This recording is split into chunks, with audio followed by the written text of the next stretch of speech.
Okay, good morning, everyone. I am audio only today. I'm hoping to add a data point to this controversy about whether audio only is sufficient for a quality encounter. So, just audio. So today I'd really like to talk about a series of papers that colleagues of mine at RAND and I have worked on over the past few years, evaluating the impact of direct-to-consumer telehealth services on access, on quality, and on costs. So while I have broad experience and interest in telehealth, I've really spent quite a bit of time over the past few years focused on direct-to-consumer services. And just to give you a bit of history of this work, in 2013, we were approached by the California Healthcare Foundation. They were really interested in seeing how these services could increase access to the most underserved, because that's critical to their mission. So what we did is we set out to do a multi-year evaluation of Teladoc. What we noticed, as many stakeholders had noticed, is that the implementation was moving much faster than the research. And as such, really important decisions were being made about reimbursement, about regulation, about coverage, in the absence of real hard evidence about how these services were playing out and actually impacting outcomes. So what we did is we partnered with the California Healthcare Foundation as well as the California Public Employee Retirement System, or CalPERS, to look at Teladoc and how it was introduced in a specific population. So today what I want to do is really go through some of the main arguments for and against the expansion of direct-to-consumer telehealth services. There are people with very strong opinions about direct-to-consumer telehealth. It has its advocates, and it has its critics. But I really want to point out that in the absence of real data on this, all of these arguments are merely hypotheses. So what we wanted to do, was look at some of these arguments and bring in some evidence. And our research has already started to have an impact. It was used in the federal court ruling in favor of Teladoc in Texas last year. So already starting to have some impact. So quick overview of our methods before I launch into some of the arguments, pro and con, and what our research has to say about it. We were provided medical claims data from CalPERS on approximately 400,000 enrollees in their Blue Shield of California HMO plan. So from our study period about 2012 through 2013, there were around 3,000 Teladoc users who completed just under 5,000 visits. So, this provided a great resource. We were able to look at utilization prior to the introduction of Teladoc, as well as, through this implementation period. And with this, we were able to look at some of these key arguments. So let's, for fun, start off with what the naysayers have to say about direct-to-consumer telehealth. The first argument that I frequently hear is that due to various limitations in this model, such as a lack of physician-patient relationship, limitations of what can be done with a virtual physical exam, lack or limited access to medical records, all of these things together can lead to misdiagnosis, overprescribing, and then in general, phore quality of care. So, to really start to bite off this question of quality, we looked at antibiotic prescribing across sites, Teladoc, physicians' offices, ED visits, and we also looked at performance on HEDIS measures, especially those related to diagnostic testing, as well as antibiotics for bronchitis.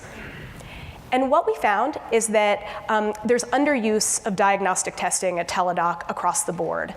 And this is consistent with new research that has just come out in the last couple weeks in JAMA Internal Medicine, just looking at the industry as a whole. In addition, antibiotic prescribing rates roughly equivalent when you're looking at Teladoc and physicians' offices. However, when Teladoc providers prescribe an antibiotic, it's more likely to be a broad-spectrum antibiotic.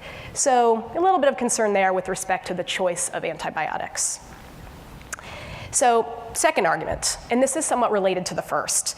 It's because of poor quality of care, Teladoc and other direct-to-consumer services are not going to resolve the patient's complaint. That's going to require them to seek follow-up elsewhere, and that will lead to increases in healthcare costs.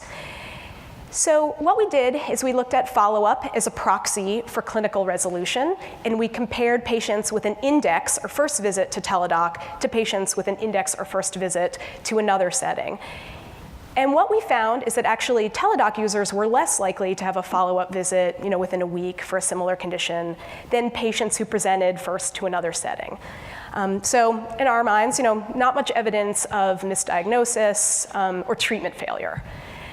But to be honest here, a few different things could be going on, right? It could be that Teladoc providers doing an excellent job at addressing patients' complaints. Could also be that those patients are a bit healthier to begin with and are seeking care for conditions that maybe would resolve on their own without intervention. A third argument we often hear is that patients with potentially urgent conditions may be using these services, and this will result in delays in care and potentially bad outcomes. We've started to look at this as well, and in our data, it looks like under 2% of the Teladoc visits were for potentially urgent conditions, and also only a handful were associated with hospitalizations within 30 days. So again, we're not very concerned based on what we've seen that patients are inappropriately triaging themselves to direct-to-consumer telehealth services. Okay, so that's a summary of some of the negative perspectives. What do the advocates have to say about these services? The first main argument is that these services are very convenient for patients and as such can increase access. It's difficult to look at this in claims data, I have to say that, but we did see that Teladoc users were highly likely to use these services on weekends and holidays. So approximately a third of the visits occurred during those times. And that's very similar to what you see with ED utilization. So clearly from that, patients are demanding and utilizing these services after hours. Another argument that we hear is that these services can potentially increase access to rural folks and people who are underserved, for example, in healthcare professional shortage areas. And this was really our interest going into this work. In our study, we found that rural enrollees were no more likely to use direct-to-consumer telehealth services than their urban counterparts. And what this suggests to us is, it's not just as simple as if you build it, they will come. In order to reach the most underserved, you may have to address unique barriers for rural populations, the digital divide, and healthcare, norms about healthcare seeking.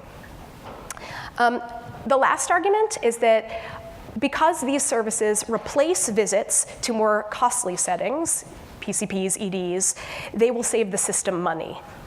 This is the burning question, right? This is the one that I'm frequently asked about. And the direct-to-consumer telehealth companies have a statement about this. What they do is that they survey patients and they say, hey, Joe, what would you have done if direct-to-consumer telehealth had not been available to you? And most of the time, Joe reports that he would have gone to the emergency department and then or the PCP, and then you base an estimate of cost savings on this. We argue that this isn't the best way to study this question for a variety of different reasons that I'm happy to talk about. And what we're doing now is we are applying quasi-experimental approaches to claims data to really look at this question of new utilization versus substitution. So new utilization is a problem, right? That's patients seeking services that they would not have otherwise sought care for, and that would increase costs. Substitution, on the other hand, decreases costs. What we're finding so far is that in the vast majority of cases, these visits represent new utilization, thus slightly increasing costs on a per enrollee basis. And we're going to be producing a paper on this in the coming weeks. So, that's a quick summary of what our research has to say about direct-to-consumer services with respect to urgent care. But this is only the tip of the iceberg. So far, that's where the industry has been. That's what we focused on. But we are increasingly seeing companies expand into providing more services, new offerings, with the potential to reach new groups of patients with new conditions.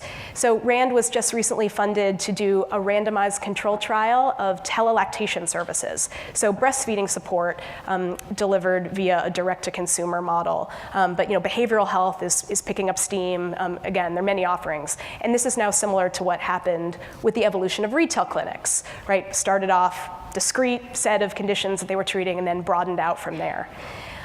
So we're looking forward to seeing more and more research in the urgent care space as well as for other offerings to really bring rigor into this debate and to inform important decisions about coverage, reimbursement, and regulation, because that's really our goal.